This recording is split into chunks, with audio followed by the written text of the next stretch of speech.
عزا كبير في حي شعبي، وناس بتصرخ وناس بتقسم الورث، واللي بيدور على حاله واللي بيشوف مستقبله. في وسط كل ده يظهر المتوفي لابس بدلته.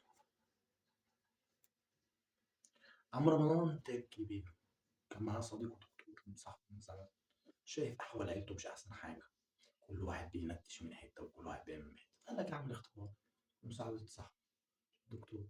قال له أنا عايز أمثل إني ميت لمدة يوم واحد ولا يومين. قال له ماشي. قال له أنا هنعمل كل حاجة. فعلا عملوا الاتفاق بتاعهم ده، والراجل كان كشف عليه وعمل كل حاجة وشهادة الوفاة والدنيا تمام، وراحوا دفنوه وقالوا. قام رمضان بعد ما دخل عليهم لقى اللي بيقسم في الورث ولا اللي بيقسم في حاجة، ومراته وقعت من الصدمة. الفكرة من كل ده إن أنت لما بتمشي في الدنيا متاخدش معاك أي حاجة، متاخدش معاك إلا حاجة واحدة بس، اللي أنت عملته، إذا كان خير ولا إذا كان شر.